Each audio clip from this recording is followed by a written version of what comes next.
Bonjour, nous sommes aujourd'hui à la coursive Scène nationale de La Rochelle où durant 2 soirs va être jouée une pièce aussi incendiaire que féminine, Feu, signée du chorégraphe Fouad Boussouf.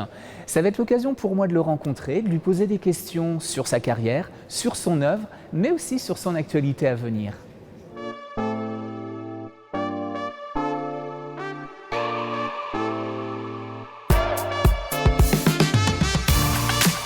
Bonjour Fouad, Bonjour. merci de nous accorder cet entretien à la Coursive, un joli théâtre de La Rochelle où vous allez jouer à 2 reprises Feu. Avant d'aborder votre carrière, votre actualité, j'aimerais revenir sur ce qu'il y a de plus récent dans votre actu, à savoir le festival Plein Far Out qui s'est terminé il y a quelques jours. Comment s'est déroulée l'édition 2026 ? Une édition un peu chaude, parce qu'on a eu le droit à la canicule. C'était le petit point noir, entre guillemets, on peut commencer par ça. Après, beaucoup de monde, beaucoup d'artistes, de la danse, du cirque contemporain et du public à différents endroits du Havre. C'est aussi ça l'objectif de ce festival, c'est de permettre aux artistes de rencontrer leur public, et le public il est partout, que ce soit au centre-ville du Havre ou dans les hauteurs du quartier de Coqueriville ou même un peu plus loin, parce qu'on est sorti du Havre, on est parti jusqu'à Bolbec, qui est une ville à 20 minutes environ du Havre. Ça s'est très bien passé, du monde, des artistes et puis de la joie aussi de partager cet amour de la danse et de l'art en général. Ok, donc le Havre, ici La Rochelle, on va faire un bond dans le temps, un bond dans l'espace et on va se diriger vers Moulay Idriss au Maroc. Vous avez grandi tout près de cette ville, en milieu rural, dans un petit village. Quel souvenir gardez-vous de cette enfance marocaine ?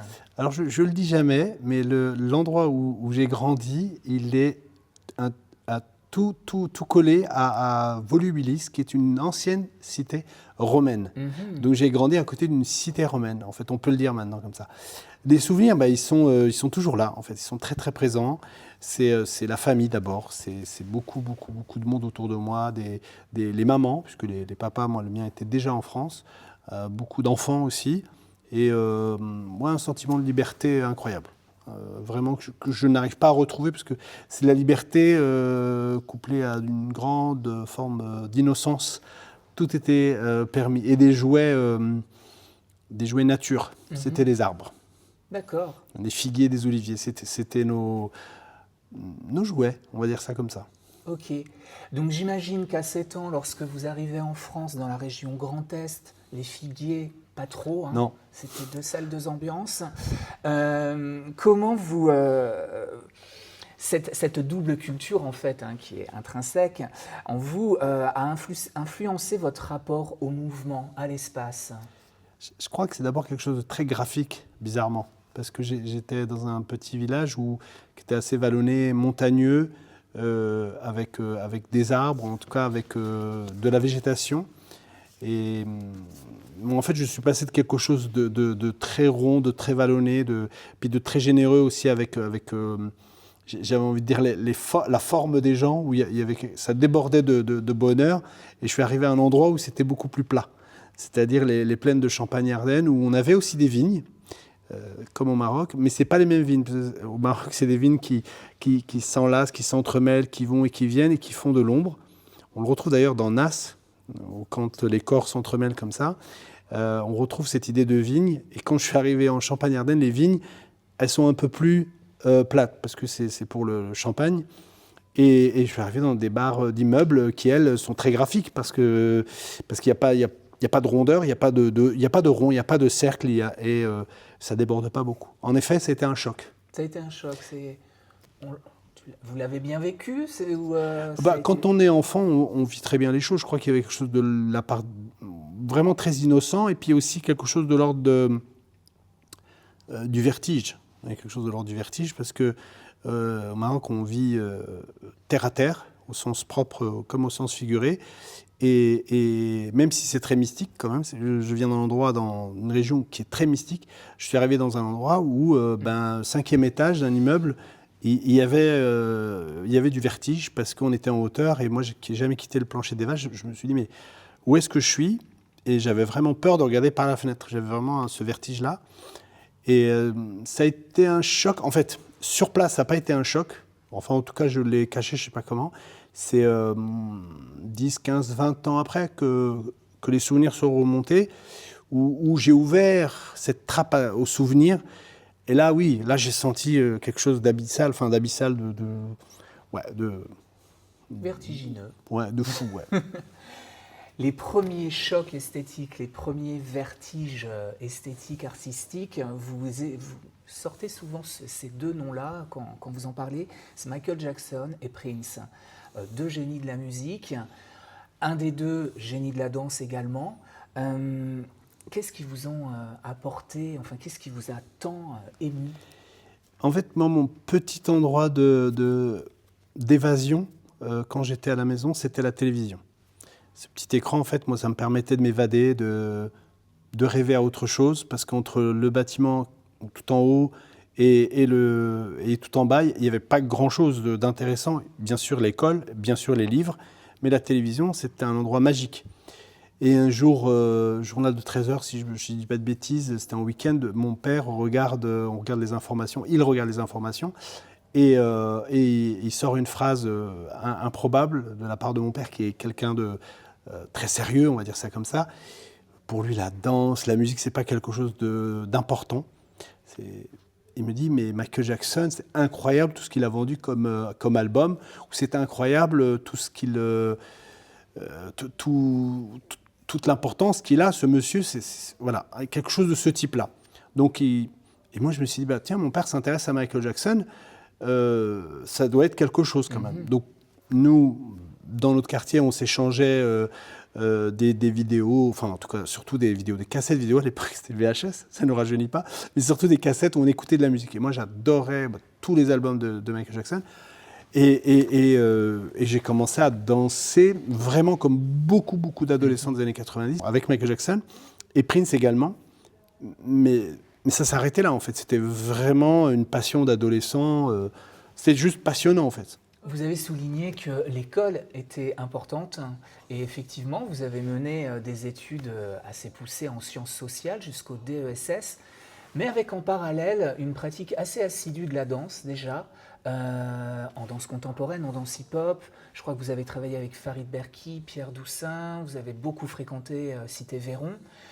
Comment ça s'articulait ces deux emplois du temps de l'étudiant très studieux et du jeune artiste? Je crois qu'il n'y en avait pas assez. Comme je suis un hyperactif, apparemment, maintenant, avec un peu de temps, je me dis... Enfin, je me dis non, je ne me dis pas. Mes collègues me disent, mais fois, tu es très actif. Donc, j'avais besoin de faire beaucoup d'activités. Et parce que, certainement, j'ai été bridé, peut-être, maintenant avec le recul, parce qu'il n'y avait que l'école qui comptait. Et l'école en elle-même, moi, bon, c'était très... J'étais pas un excellent élève, mais pas un mauvais élève, en tout cas. Et c'était pas assez. Et l'hyperactivité, maintenant je me rends compte, c'est aussi une façon de rattraper une forme de retard qui est pour le coup très... En fait, c'est les 7 ans du Maroc que je rattrape. Je cours après mes 7 ans.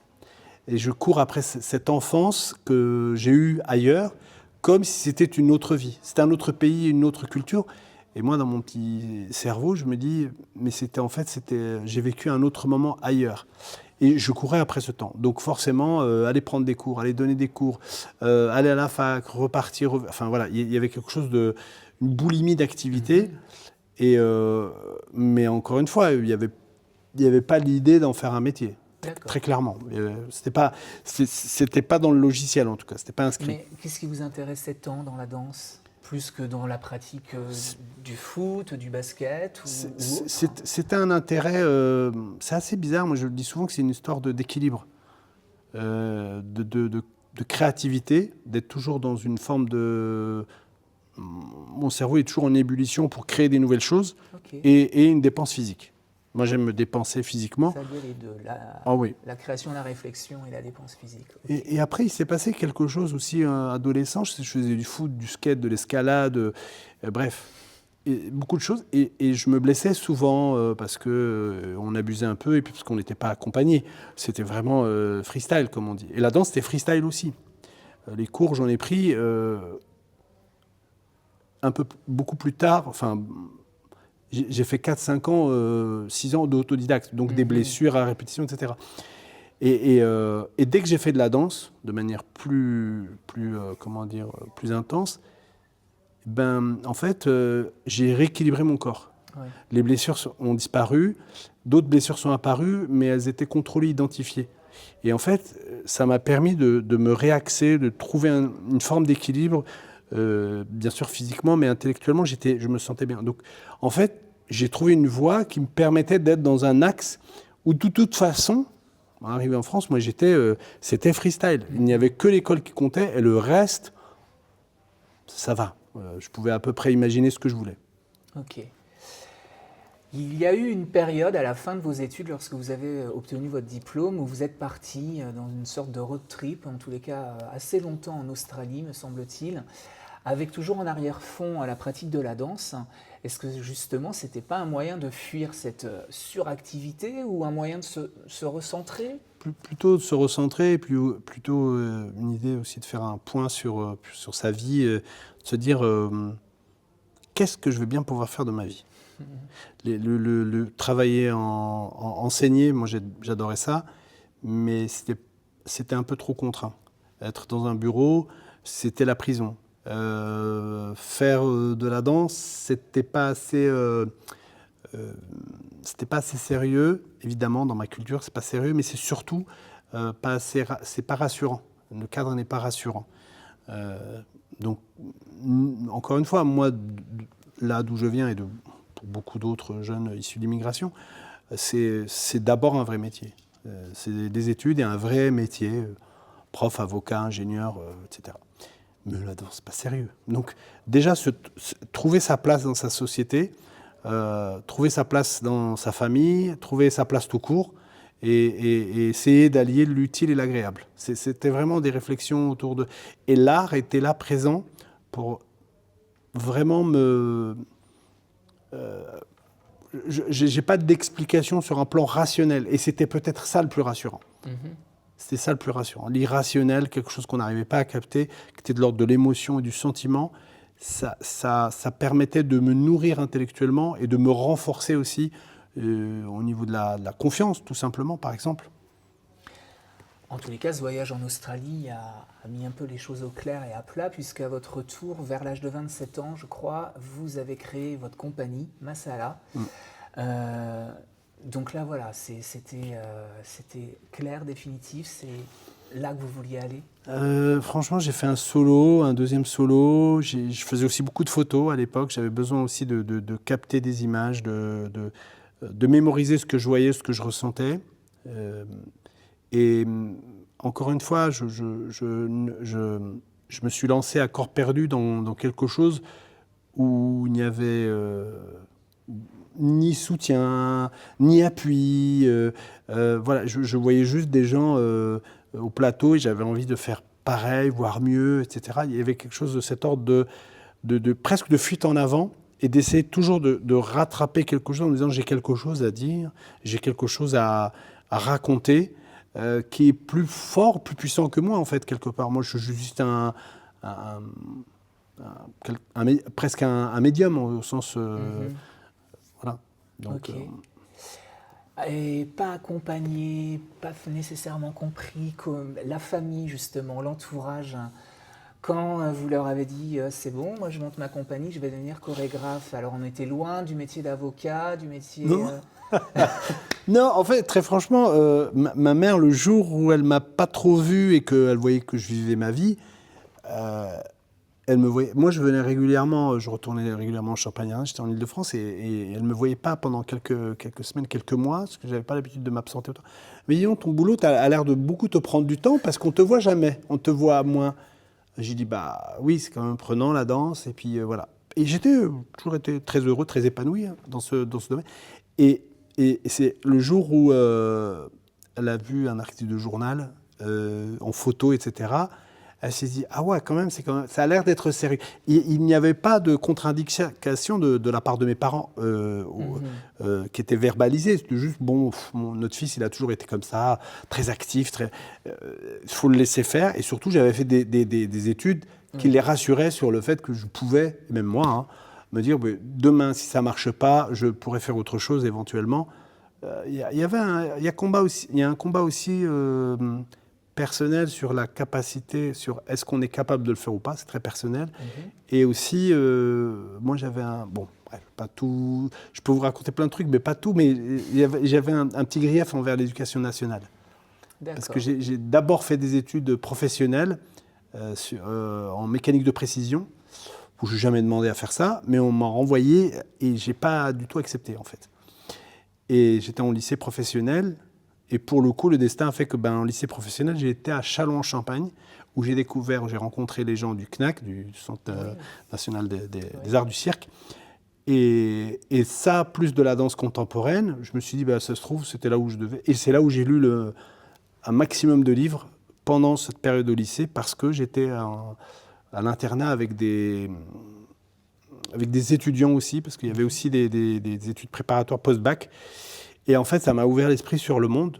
Je me suis dit, mais en fait, j'étais voué à travailler en usine. J'étais condamné, entre guillemets, à travailler en usine. Et c'était une forme de revanche personnelle. On me disait, mais je peux faire mieux, je peux faire plus. Qu'est-ce qui fait que je... Pourquoi j'en suis là? J'ai rien demandé, moi. Moi, je n'ai rien demandé. Donc, c'était un combat aussi très personnel. Très personnel. Ok. J'ai rien contre l'éducation nationale, je voulais être enseignant, etc. Mais le système lui-même a fait que on reproduisait quelque chose sans être victime, mais le système est ainsi fait. On doit aussi comprendre les codes, essayer de sortir de cette condition.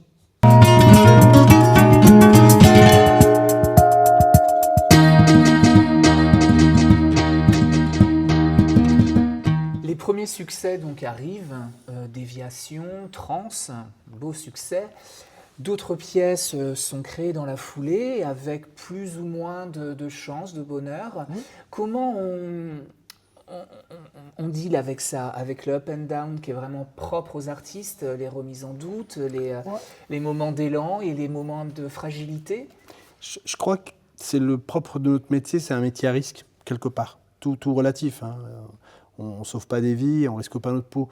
Mais c'est des métiers à risque. Quelquefois on est tendance, quelquefois on ne l'est pas. Quelquefois on croit toucher quelque chose et ça ne marche pas. Et pour des raisons qui nous dépassent, ce n'est pas le bon moment. On ne l'a pas présenté. Moi je me souviens, j'avais présenté une pièce en novembre 2015. C'était pas le bon moment. Et c'est pas le bon moment. Voilà. Le Moulin du Diable. Voilà. Et c'est une très belle pièce, j'en suis très fier, mais c'était pas le bon moment, pas le bon lieu, pas la bonne époque, bref. Et en fait, la vraie question, c'est comment on se relève de ces petites échecs, c'est un grand mot, mais en tout cas des endroits où on a été insatisfait. Il faut aller puiser, dans ses ressources, il faut aller chercher dans ses ressources intellectuelles, mentales, et après, on a la chance de faire un métier où on est quand même, alors peut-être de moins en moins, il faut le dire, mais en tant qu'artiste, on a des choses à raconter, des choses à dire, et il y a aussi des gens qui soutiennent cet art et cette forme de liberté d'expression. Donc non, c'est des prises de risques. Chaque pièce est une prise de risque. Et d'ailleurs, moi, je me bats avec moi-même pour essayer qu'à chaque création, j'ajoute ou je crée quelque chose de totalement, vraiment risqué, à tout point de vue. Comme Feu, c'est un parti pris radical autour du 360 degrés, autour de la révolution du cercle, qu'avec des femmes, etc. Je n'ai jamais travaillé comme ça, travaillé qu'avec des hommes ou travaillé qu'avec des femmes. Je ne travaille avec des musiciens, travailler avec Up, un violoniste, et voilà. Yes, il n'y a pas une note de musique. Voilà. Donc à chaque pièce, c'est une grosse prise de risque. Donc ça me met à chaque fois, je suis challengé. À chaque fois, je ne dors pas. Et je pense que il ne faut jamais tomber dans c'est mon avis, forme de recette de ce qui fonctionne ou de ce qui ne fonctionne pas. Voilà. C'est un combat très personnel, et bien sûr que ça ne marche pas tout le temps. C'est le jeu.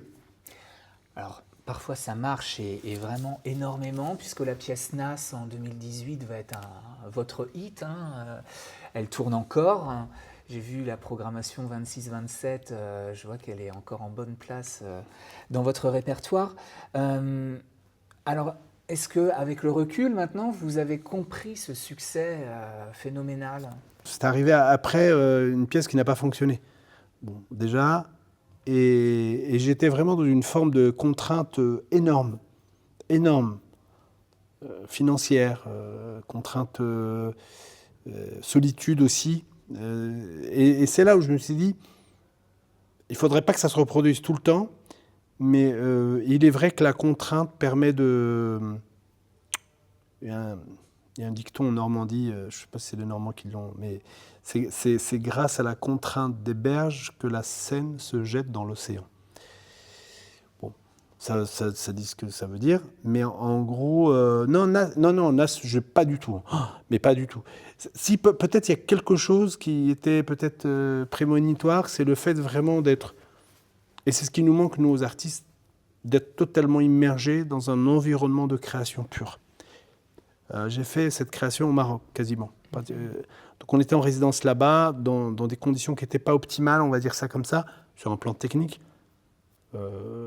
Mais avec les danseurs, on a trouvé quand même, c'est une forme d'inspiration. C'était pas facile du tout, franchement, c'était vraiment difficile, mais l'environnement était différent de ce qu'on connaît. Propice, en tous les cas. Propice, ouais. Et c'est cette leçon-là, peut-être que je peux en tirer, c'est que une programmatrice m'a dit, mais Fouad, raconte un peu d'où tu viens, qui tu es, etc. C'est là où il faut aller chercher, quand même, quand on a que... Il ne faut pas essayer d'être trop lisse dans ce qu'on... Je parle de la prise de risque, elle est là aussi. C'est que c'est pas grave, ça plaît pas. Il faut que ça soit authentique. Et Nas, c'est totalement authentique avec rien, et surtout quelque chose de très profond. Mais par contre, ça aurait pu ne pas plaire du tout. Parce que les critiques sont arrivées avant même que la pièce sorte. C'est trop c'est pas assez comme ça, c'est trop personnel, c'est pas assez... Enfin, j'ai eu toutes les critiques avant et c'était une solitude incroyable. Mais une solitude qui donne moi qui m'a beaucoup donné de force d'être... je raconte l'anecdote, maintenant je peux, il y a prescription. C'est que j'avais 4 boîtes mail, je crois, quelque chose comme ça. Et il y avait la chargée de production, la chargée de communication, etc. Et c'était moi qui étais derrière. Donc j'ai inventé voilà, je le dis maintenant. Okay. Mais parce qu'il fallait rassurer les équipes. Il fallait rassurer toutes les équipes. Ouais. Que ce soit les danseurs, que ce soit toutes les équipes qui gravitaient autour de nous. Alors il y avait quelqu'un qui s'occupait de l'administration pour faire les payes, tout ce qui était très... c'était vital, ça. Par contre, tout le reste, j'étais derrière pour essayer de faire en sorte que ça marche. Et c'est vrai qu'on a fait la première, moi je me souviendrai toujours, c'était à Alfortville, et il n'y avait ni chargé de... Il y avait un chargé de rien du tout. Ni diffusion, ni produit. Non mais quand j'y repense, c'était complètement dingue. Complètement dingue. Et c'est vrai que la pièce, en fait, au bout de... Et j'étais pas rassuré, parce qu'on a eu un succès entre janvier 2018 et juin 2018, il y avait 14 préachats de mémoire, ce qui était énorme. Et moi, c'était vraiment solitude absolue. Hein. On écrivait, et j'ai dit, voilà, moi, je mets tout sur la table. Mm-hmm. Et même après ça, j'étais toujours très inquiet que la pièce ne tourne pas. Très inquiet. Mais vraiment, une inquiétude, une angoisse extrême, que je ne montre pas, etc. C'est très intéressant, mais voilà, ça a été un gros succès, et c'est surtout un succès à l'étranger. Et pour la petite anecdote, s'il y en a une, la pièce a eu du succès parce qu'elle a été jouée à l'étranger. D'accord. Les 14 préachats n'ont pas ouvert directement la porte à d'autres achats pour la saison d'après, 2019-2020, je crois. Oui, c'est ça. C'est surtout le fait d'avoir joué à l'étranger, Aerowaves, pour les citer. Eh oui. J'avais postulé 2 fois. Une première fois, on m'avait un peu mis de côté. Et la deuxième fois, ils avaient changé un peu les règles, le nombre de danseurs au plateau. Et on avait joué à Sofia, mars 2018. C'était dingue parce que rien n'allait. On l'a joué quand même. Et on a eu plein de dates derrière. Mais je pourrais écrire dessus tellement il y a eu de rebondissements pour cette pièce, tellement il y a eu de déceptions à tel endroit, tellement il y a eu de choses horribles où ça aurait pu ne pas jouer du... Enfin bon, bref. Okay. Ça fera l'objet d'un nouvel épisode. D'accord. En tous les cas, Nas s'insère dans un cycle. Alors, on ne va pas parler de trilogie parce que je crois que vous n'aimez pas trop dire le... Ça a été réduit à trilogie, mais oui, bon, pourquoi pas. Voilà, donc il y a eu Trans, Nas et ensuite qui parle donc de l'identité, de l'héritage culturel. Et pourquoi avoir choisi Kalsum? C'est comme ça qu'on prononce. Kaltum. Alors Kaltum ou Kalsum. Kalsum. Ouais. Voilà. Pourquoi avoir choisi cette diva égyptienne pour clore ce cycle? Je ne sais pas s'il est clos, parce qu'après trilogie, il y a peut-être autre chose. Mais en fait, je me suis dit dans mes souvenirs, dans ce que j'ai vécu, gamin, il y a plein d'histoires autour de ces voyages. Ça me concerne moi parce que je suis né au Maroc, mais ça concerne tous les gens qui ont voyagé, qui ont vécu avec une culture très forte, une langue différente, etc. Un rapport au monde qui est différent.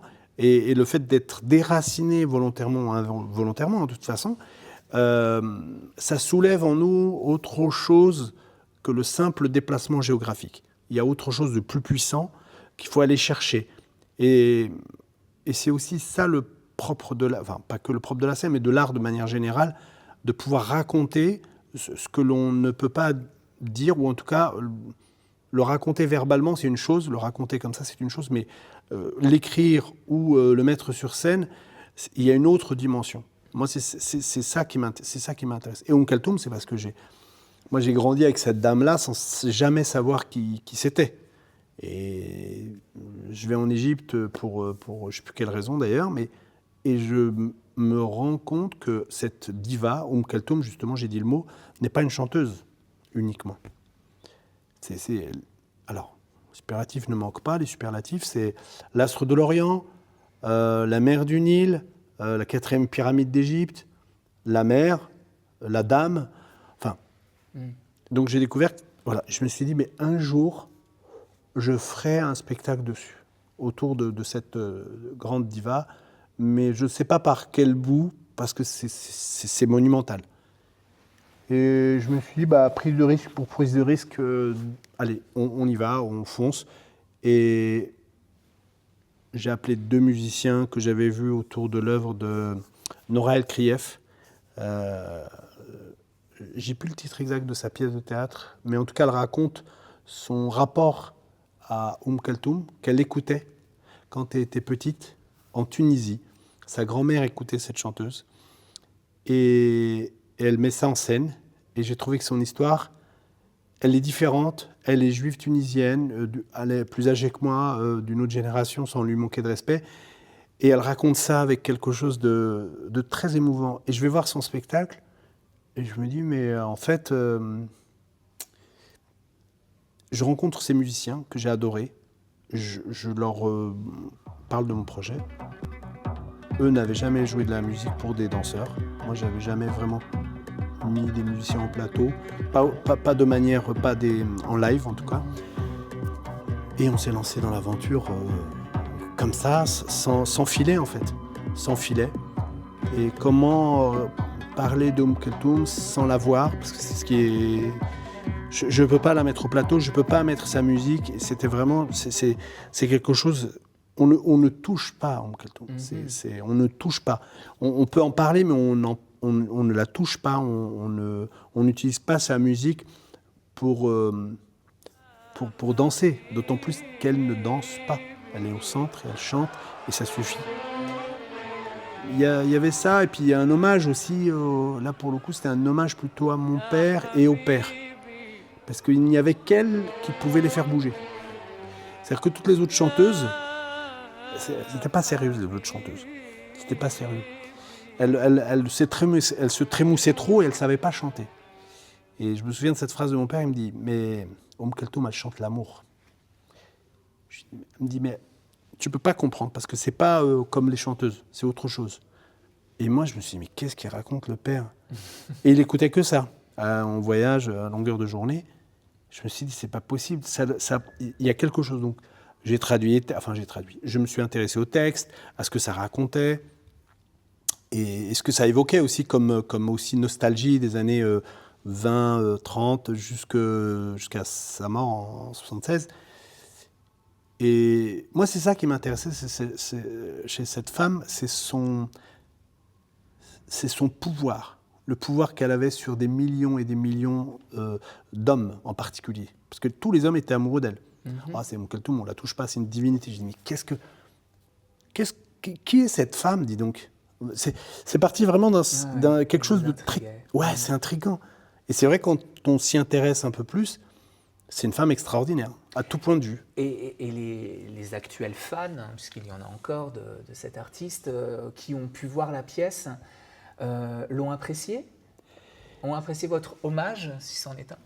Très franchement, j'ai eu beaucoup de retours de gens, notamment des plus de 50 ans, on va dire 45-50 ans, qui sont plutôt arabophones, qui connaissent l'œuvre d'Umm Kulthum par cœur, et qui m'ont dit, mais nous, on était curieux de savoir comment vous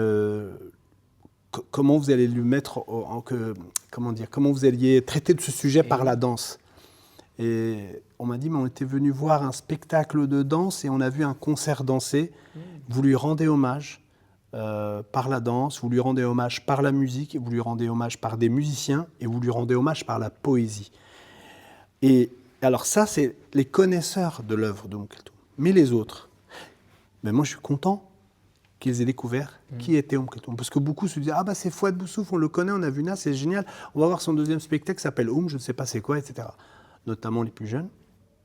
Et en fait, ils m'ont dit, on ne connaissait pas, on la connaissait de loin, on avait entendu parler, et en fait, grâce à la poésie, grâce à ces quatrains, c'est les quatrains d'Omar Khayyam qu'on récite sur scène, on a découvert, voire redécouvert cette diva.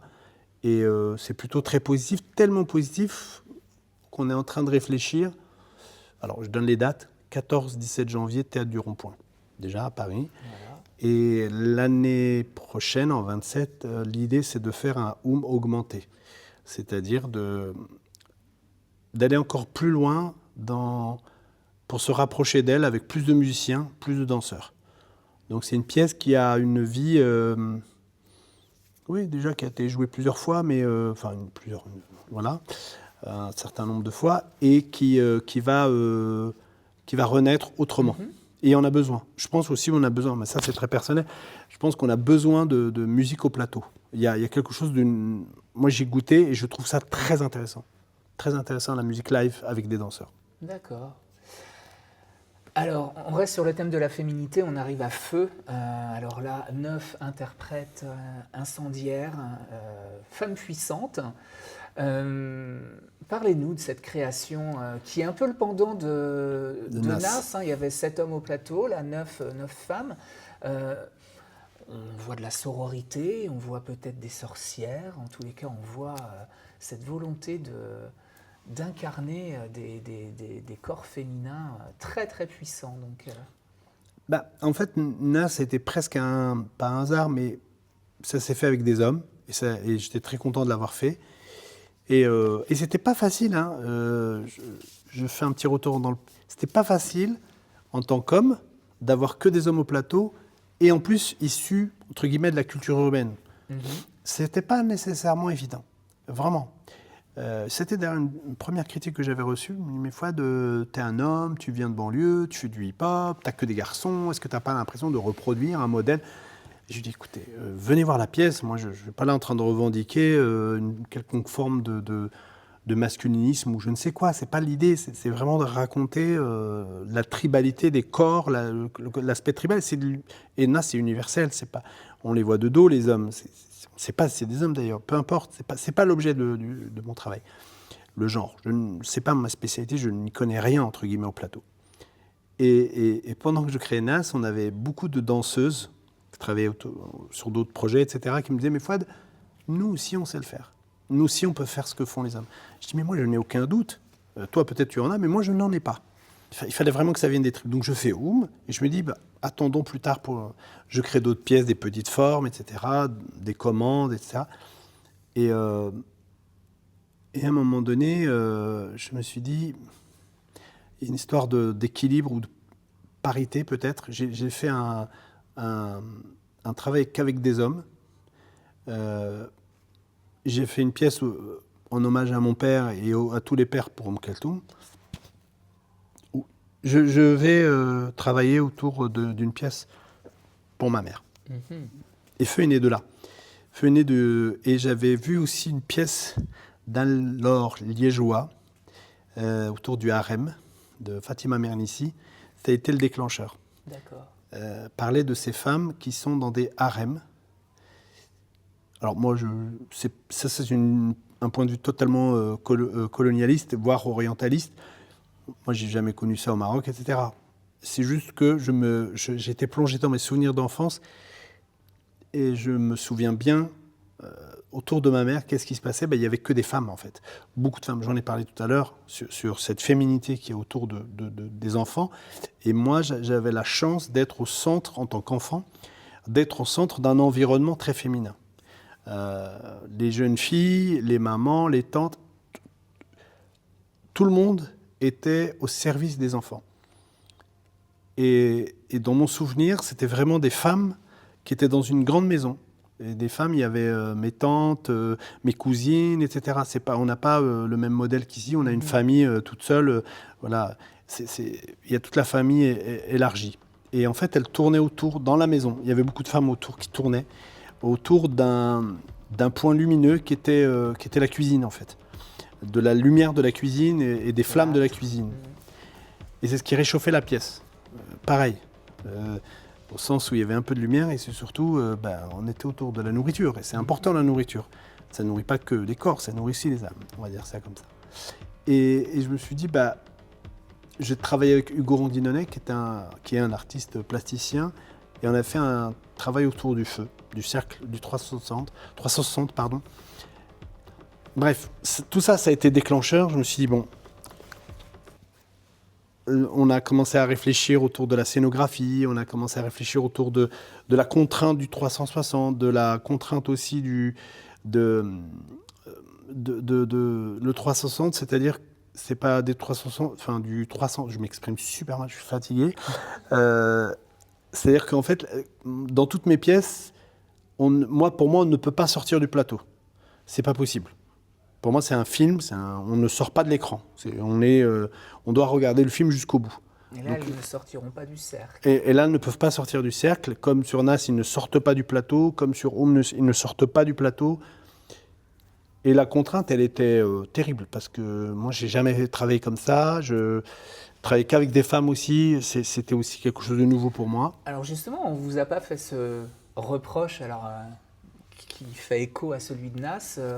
Mais toi, en tant qu'homme, comment tu vas diriger 9 femmes, parler de la féminité Est-ce qu'on vous l'avez pas entendu, ça ? En fait, on entend tout et n'importe quoi. Et on entend bien ce qu'on veut entendre, pour être clair. Moi, je peux tout entendre, entre guillemets. Et je trouve aussi qu'on est dans une période où la polémique est assez... ça va très vite. Pour un mot de travers, ah oui, j'ai des copines ultra féministes qui sont venues, fais attention, tu travailles sur les filles, nous-mêmes, on va venir te demander pourquoi tu travailles sur... Je dis, écoutez, moi je ne travaille pas sur le féminisme, comprenez-moi, je peux mettre en scène une pièce qu'avec des femmes, ou qu'avec des hommes, ou qu'avec des... C'est pas le propos, là je parle de ma mère, je parle de mes tantes, je parle de... C'est de ça dont il est question. Et derrière, oui, il y a un propos, certainement. Mais vous l'imaginez, vous en faites ce que vous voulez. Et oui, et puis peut-être que vous direz, c'est un homme qui dirige 9 femmes. Évidemment. Mais vous avez le droit de le penser, vous avez le droit de le dire. Mais moi, je suis clair dans mes idées. Donc, peu importe. En fait, quelque part, on trouvera... Et puis, je ne suis pas un subversif dans l'âme, en fait. Dans mon éducation, dans ma culture, je ne suis pas un grand subversif. Je ne le suis pas. Je ne sais pas que je ne veux pas, je ne le suis pas foncièrement. Et ça ne m'intéresse pas beaucoup, en fait. Et surtout, il y a des gens qui sont nettement plus doués que moi pour faire ça. Je ne sais pas faire. Donc, il n'y a pas de la place à la polémique pour moi. Après, pourra dire ce qu'on voudra. Donc, non, le challenge, ouais, être avec des femmes, ouais, c'est pas tant que ce soit des femmes que c'est... Moi, pour moi, j'ai pas d'a priori là-dessus. C'est surtout d'avoir 10 personnes en face de soi. Et le choix aussi, moi, j'ai choisi d'avoir des danseurs, des danseuses, en l'occurrence, très investies, impliquées et très différentes. J'ai vraiment fait le choix d'avoir des danseuses différentes, à tout point de vue. On y est, là.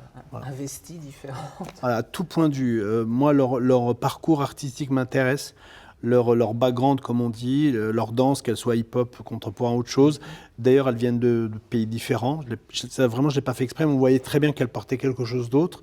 Des grandes, des petites, des rondes, des fines, etc. C'est vraiment le propos, il est dans la diversité de ces femmes. Et je ne veux pas de corps uniforme, ça ne m'intéresse pas. Depuis toujours d'ailleurs, moi, je n'ai jamais eu de corps, sauf pour la prochaine création, où je commence à aller vers quelque chose d'un peu plus uniforme. On peut le dire comme ça. Mais ça, c'est un autre sujet. Et non, oui, c'est un challenge. Oui, c'est un challenge. La contrainte du cercle, la contrainte de l'espace, la contrainte aussi de cette forme d'épuisement, de course non-stop. C'est plus de 6 km qu'il y a sur le... Voilà. Il y a aussi une forme d'épuisement pour le spectateur, puisqu'à la fin, cette longue montée électro, il y a une sensation de vertige qui s'installe. On les voit tourner. On se dit comment elles font, mais en même temps on se dit mais comment je fais moi aussi. Ouais.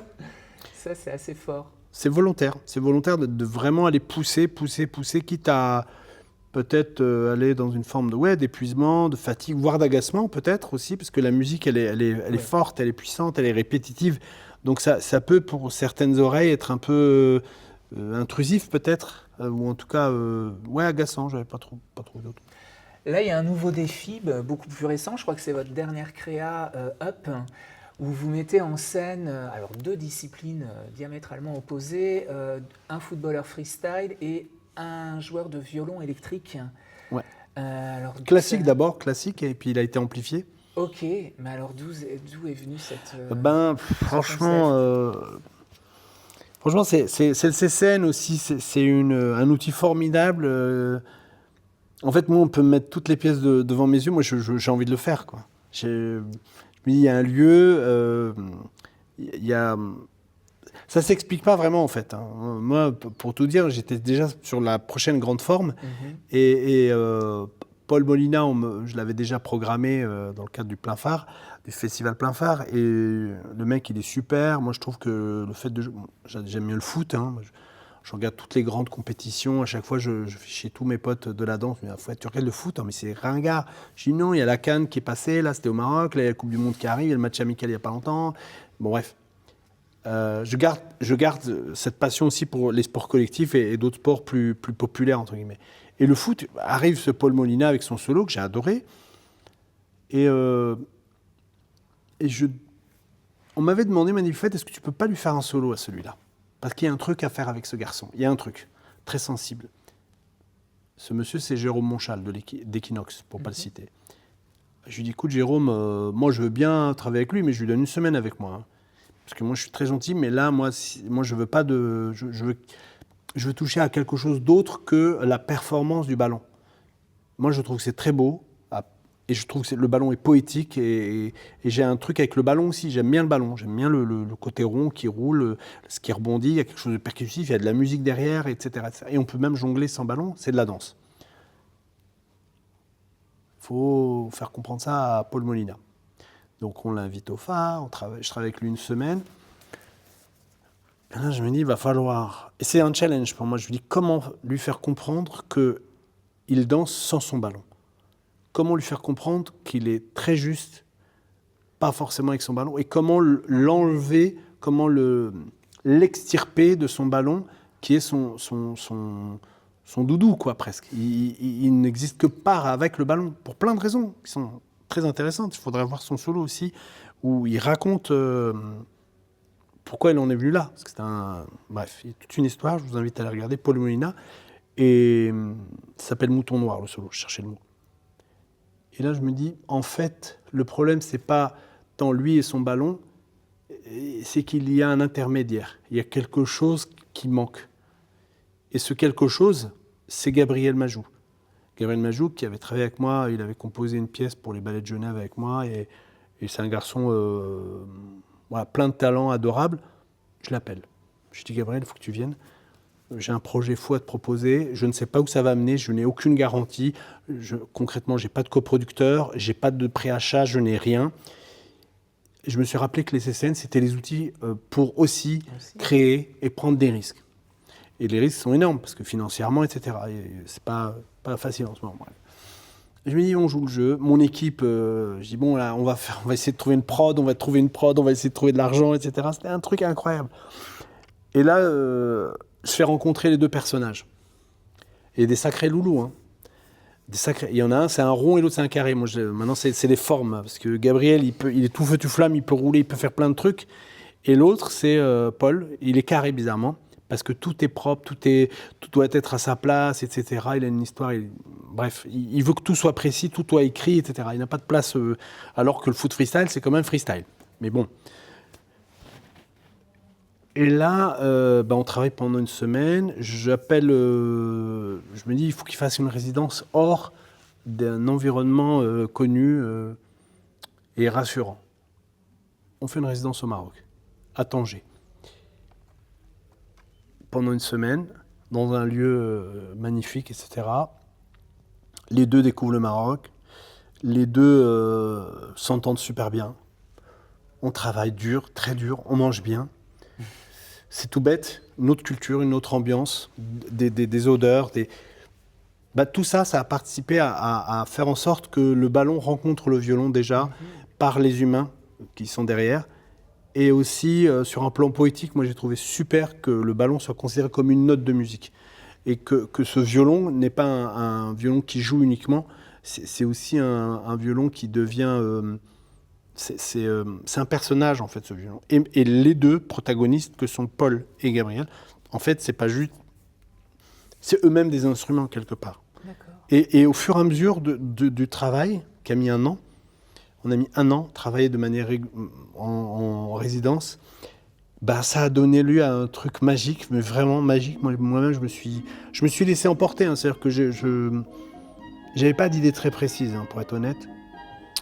Mais à un moment donné, on a vraiment deux instruments, 2 personnages qui se rencontrent et qui donnent lieu à une espèce de mariage improbable entre, on peut le résumer comme ça, comme la musique classique, ou en tout cas le violon considéré comme une musique dite savante, on va dire ça comme ça, et le ballon qui est populaire. Et en fait, comment on fait à un moment donné pour qu'ils se rencontrent et qu'ils fassent un bout de chemin ensemble. Et ça devient une espèce de combat au départ où chacun est dans une forme on est dans une dualité. Et à un moment donné, ça devient évident que les deux jouent et dansent ensemble. En fait, ils jouent, ils dansent. L'un jongle. Enfin, celui qui jongle joue du violon et inversement. Enfin bref, c'est une rencontre, une amitié, quelque chose qui n'a pas de raison d'être. C'est ça qui est intéressant. Ça n'a aucune raison d'être, mais il nous emmène dans un univers qui est un peu foufou, et la pièce, elle passe au Fringe en août, au Festival Fringe, et on en est très très heureux. Alors, le CCN a permis donc cette rencontre improbable. C'est vrai que ce sont des lieux de création, d'expérimentation, des lieux malmenés aussi en ce moment. Les compagnies indépendantes vont mal, et même désormais les structures labellisées comme la vôtre ou des CDCN. Vous regardez ça...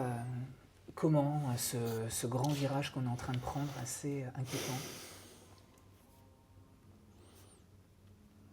C'est compliqué parce que c'est de la passion et de la raison.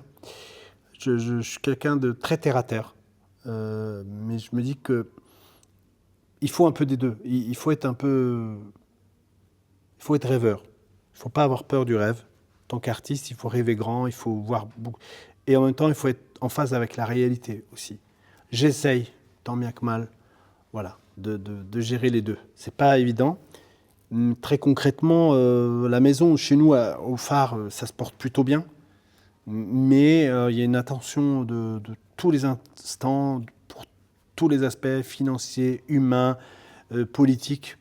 Donc, nous, à notre endroit, c'est le seul combat. Moi, je le mène de front, évidemment, pour protéger les artistes, pour les accueillir, continuer à faire le festival, continuer à diffuser, diffuser les œuvres des artistes, les coproduire comme il faut, leur donner les meilleures conditions de travail, ça j'y tiens, avoir une équipe en phase avec le projet, investie, continuer à créer, c'est difficile. Ça, c'est les aspects vraiment complexes, mais on a des petites réussites au quotidien. Et après, il y a l'aspect qu'on ne maîtrise pas, c'est l'aspect national et l'aspect politique. Moi, je ne sais pas si demain, on me dit comme en Rhône-Alpes ou en Auvergne ou en Pays de Loire, il y a eu des coupes sombres qui ont été faites. Moi, voilà, ils ont tout mon soutien, ces gens-là. C'est pas la question, mais moi, j'agis à l'endroit où je peux agir, très concrètement. Et après, on n'est pas à l'abri qu'on nous dise, vous, les artistes, vous servez à rien, vous n'êtes pas rentable. Voilà. Et on peut tourner tant qu'on veut, on n'est pas rentable. Il y a aussi les programmateurs. Moi, j'avais ce message-là aussi à tous les programmateurs. Spécialement pour les CCN, nous, on est quand même des lieux où on crée et on accueille. Et même nos créations, en fait, moi, j'ai toujours raisonné comme une compagnie. J'ai toujours raisonné comme une compagnie indépendante. C'est-à-dire que pour mes créations, je suis obligé d'avoir 10-15 coproducteurs. Je suis obligé. Et ça a toujours été le cas. Et je suis même, je peux le dire, je suis obligé d'être rentable à un endroit où je dois faire 100 dates. D'accord. Chaque pièce fait au moins 100 dates. Et le répertoire, c'est là, c'est 6 pièces en tournée à l'heure actuelle. Mais c'est des pièces qui tournent depuis 2018, 2020, 2021, 2023. C'est des pièces qui continuent de tourner. Et on se bat avec mon équipe pour que les pièces continuent à tourner. Moi, j'ai envie de dire aux programmateurs que le soutenir des CCN, c'est soutenir des artistes aussi derrière. Parce qu'on en accueille des artistes, on en accueille des compagnies. Et on les soutient. On les soutient financièrement, on les soutient aussi en termes de structuration pour certaines, on les soutient aussi en termes de diffusion. Le lieu vit parce qu'on peut tourner. On est dans le même milieu, en fait. On ne peut pas séparer les CCN d'un côté, en tout cas les lieux labellisés et les... Non, c'est tout un écosystème. C'est un écosystème qui est fragilisé et qu'on a besoin... On a besoin, en fait, simplement d'être solidaire. C'est tout bête, on a besoin d'être solidaire. Et c'est facile de le dire. Il faut vraiment l'appliquer. Et nous, notre rôle d'artiste, c'est d'être de deux côtés. On est à la fois artiste, on crée, et à la fois on administre une structure, et on connaît le problème des artistes, des compagnies. On les connaît, et on a envie de les soutenir, mais à des endroits aussi très, très, très concrets, sur l'aspect financier, sur la recherche de soutien, etc. Et on est dans une situation, on ne maîtrise pas cette situation, on n'a rien à... Enfin, voilà, il faut continuer à soutenir l'art, la culture, parce que c'est pas... on a la chance en France d'avoir des centres chorégraphiques nationaux. Franchement, le jour où les centres chorégraphiques disparaissent, où l'art chorégraphique disparaît, ou en tout cas est malmené, là, c'est le cas, je pense que c'est un signal aussi pour l'avenir. Je pense qu'il y a quelque chose pour notre avenir politique, même notre démocratie. Il y a un truc vraiment qu'on sent qui est pas très sain. Et c'est pas juste c'est pas moi qui dis oui, moi en tant qu'artiste, moi je trouve qu'on n'est pas soutenu. C'est pas juste ça, c'est un climat général. C'est un climat général. Une dernière question par rapport aux tournées, puisque vous disiez qu'il est important donc, pour les compagnies indépendantes, mais aussi pour les CCN, de tourner. 26-27, une belle tournée se profile pour votre centre chorégraphique, notamment à l'international. On a parlé du Festival Fringe, mais vous allez traverser plein d'autres pays. Je crois que vous retournez au Maghreb. J'ai plus la liste, mais il y a une volonté d'aller vers l'international encore plus forte. En fait, on se rend compte qu'à l'heure actuelle en France, on a des difficultés qui sont, encore une fois, la responsabilité, elle n'est pas sur le dos. Il ne faut pas la mettre sur le dos des artistes. Mais moi, je me dis très concrètement, le projet CCN. Le projet CCN, moi, j'ai postulé au Havre parce que c'est aussi une ville, moi, c'est un port, déjà, c'est tourné vers l'extérieur, et il y a quelque chose de très international, indirectement. Et mon premier mandat, il a servi pendant 4 ans à consolider le CCN, consolider les équipes et consolider les partenariats sur le plan local en Normandie. On voit aussi les limites de la danse sur le territoire. Il y a beaucoup à faire, beaucoup à faire. Et je me dis, est-ce que il ne serait pas, comment dire, par rapport à ce que je faisais déjà avant en compagnie en indépendant, est-ce que ce ne serait pas intéressant peut-être d'aller aussi chercher des partenaires à l'international pour mieux identifier le national, ou en tout cas le phare, le centre chorégraphique, qui a besoin d'être identifié, qui a besoin d'être plus visible, qui a besoin d'être visité. Tout comme Aerowaves a été... Voilà, j'allais en parler. Mais oui, c'est un centre chorégraphique qui a besoin d'être identifié, qui a besoin d'être soutenu. Nous, financièrement, on fait partie des plus pauvres CCN de France, il faut le dire clairement. Je ne parle pas de Nantes désormais et de Rieux-la-Pape. Je crois, et peut-être un autre, je ne sais plus lequel a été sérieusement abîmé. Roubaix, je crois. Roubaix, enfin... Je me dis que c'est pas tant... oui, bref, j'ai envie que le lieu soit identifié comme un lieu de danse, que ce soit un lieu d'art chorégraphique, pour les programmateurs qui veulent voir des spectacles avec les artistes normands, mettre au centre du projet aussi la Normandie, en allant vers l'extérieur. Le phare, c'est la Normandie, avec nos copains de Caen également. François vient d'arriver. Donc, moi, c'est mon engagement, en fait. Moi, je suis un bon soldat. Je suis missionné pour faire en sorte que le scène grandisse, bouge, fasse plein de choses. Let's go, on y va. On n'est pas centré sur nos tournées. Nos tournées irriguent le territoire. Nos tournées ramènent de l'argent pour le CCN. Et certains diront oh, mais c'est pas l'objet, c'est pas la mission du CCN. Oui, évidemment, c'est pas. Mais pour le moment, on n'a pas le choix. Oui. Je veux dire, si on ne tourne plus, il y a moins de moyens qui rentrent pour le CCN, donc moins d'activités sur le territoire. Moins d'activités sur le territoire, moins d'emplois, moins de festivals, moins d'artistes qu'on accueille, moins de dynamique culturelle de manière générale. Et en Normandie, en danse, en tout cas, c'est certain, moi je l'affirme clairement, il y a besoin, et il y a du réseau, on a des partenaires solides, simplement, il faut mettre un peu plus de moyens pour l'art chorégraphique. Ça peut commencer par le CCN, ça peut commencer aussi par le soutien aux équipes artistiques sur le territoire. Et puis, moi, j'ai envie que le phare, sans faire de jeu de mots avec le phare, mais j'ai envie qu'il brille un peu plus. J'allais le faire. Non, mais voilà, non, mais je le faisais la première année, et puis je me dis, c'est bon, on a compris, le phare, ça tourne, c'est bien, Mais l'international, c'est parce qu'il y a un réseau à l'international déjà qui est construit et on fait des ponts avec le Cambodge, avec le Rwanda, avec le Maroc, avec une tournée aux États-Unis. Enfin, il y a plein de petites choses qui sont en train.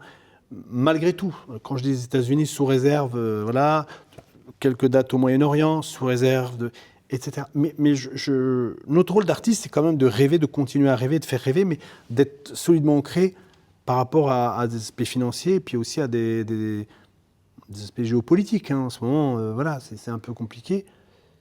Mais après, il y a quelque chose de l'ordre de la passion, de les challenges, emmener les gens, entraîner, faire franchement, on fait un travail formidable. Il faut juste nous laisser un peu libres de faire ce travail-là. Nous laisser, ça veut dire... je ne parlerai pas que de donner les moyens, parce qu'à chaque fois, les gens ils disent « Ouais, mais vous avez des sous, il y a une... » Mais vous ne vous rendez pas compte ce que ça génère comme argent, la culture. C'est sûr. Et ce n'est pas que de l'argent sonnant et trébuchant, c'est aussi des esprits libres, c'est aussi des penseurs, on produit aussi de la pensée.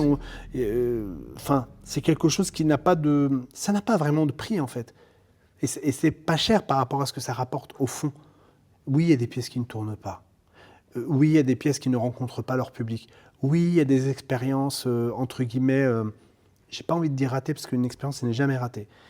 Mais c'est notre travail d'expérimenter, d'aller chercher des choses entre guillemets hybrides, bizarres, innovantes, subversives, qui dérangent. C'est le propre de l'art. Sinon, on reproduit ce qui existe déjà et la pensée unique va prendre de la place. Et c'est ce qui se passe dans beaucoup de pays où les poètes n'ont plus leur place, où les artistes sont en exil, etc. On n'en est pas là. Mais on est dans une direction qui n'est pas très rassurante. Voilà, je dis ça, mais on reste optimiste et positif et on avance. Voilà, ça va être le mot de la fin. Restons optimistes et on avance. Merci beaucoup. Merci en tous les cas Avec d'avoir plaisir. répondu à ces questions et je vous souhaite un très beau succès avec Feu Merci beaucoup. ce soir à La Rochelle. Merci bien.